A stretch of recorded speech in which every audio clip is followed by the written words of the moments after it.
L'été grec, Jacques Lacarrière. Aucun véritable voyage à Athos ne saurait se passer d'un séjour au pays des ermites.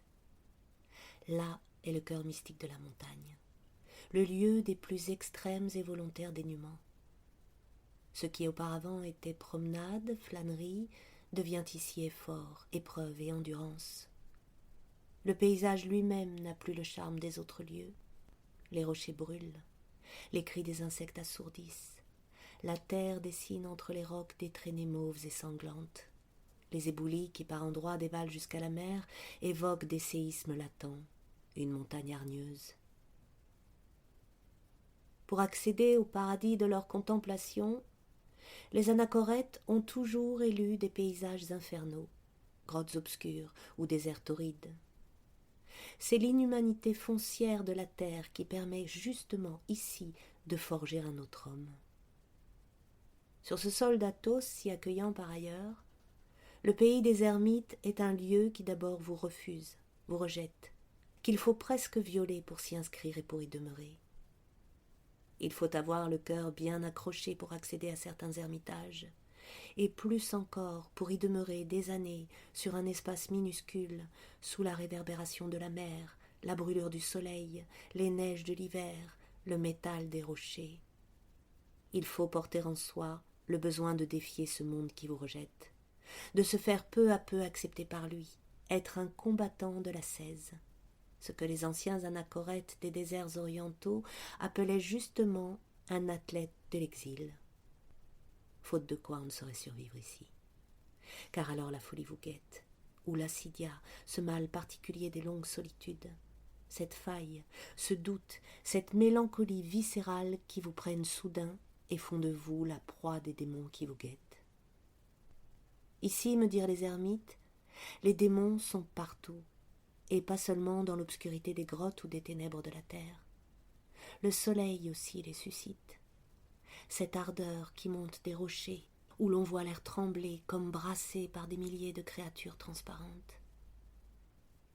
Ces rocs, ces sentiers escarpés, ces buissons où il faut s'accrocher pour descendre ou monter, sont les jalons d'un voyage intérieur, les témoins d'une épreuve oppressante qui ne vous laisse plus de repos.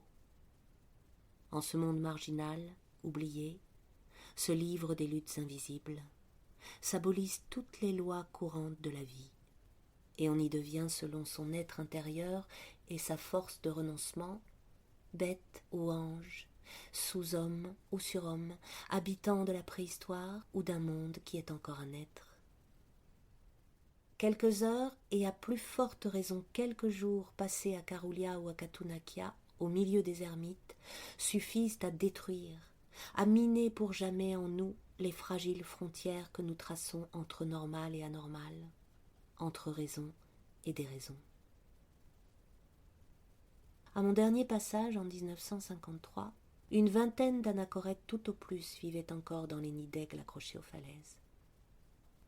Des hommes qui, depuis des dizaines d'années, ont choisi de vivre hors du monde et pratiquement hors des humains, ne doivent guère aimer qu'on les dérange. Tout en marchant vers Caroulia et Katunakia, après avoir traversé le désert de pierre sous un soleil tropical, je ne cessais de me répéter « Comment vont-ils m'accueillir ?»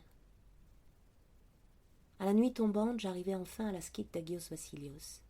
Dernière étape, dernier lieu habité avant les ermitages. Quelques cabanes sont disséminées entre les blocs des rochers, autour d'un terre-plein où est construit le Kyriakon. Personne en vue. Je tire la cloche de l'église pour signaler mon existence. J'attends. La montagne est déjà noyée d'ombre. Seule au loin, la mer étincelle encore. J'entends des pierres qui roulent un peu plus haut. Un moine se tient immobile au sommet d'un rocher et me fait signe de monter. Je le rejoins, et nous entrons dans une calive où deux autres s'affairent au repas. J'ai hâte de les questionner, mais le rituel prévaut. Manger d'abord, parler ensuite. Apparemment, il règne ici, à l'égard des ermites, un mélange de vénération et de crainte. Le père Avakoum, l'un des 3 moines de la calive, me fait une réponse étrange à propos des anachorètes. « Les ermites sont comme les autres hommes, me dit-il. Tu y trouveras des agneaux, et tu y trouveras des loups. Je n'ai pas peur des loups. Qui sont-ils? Ce n'est pas à moi de te le dire. Tu le verras bien par toi-même.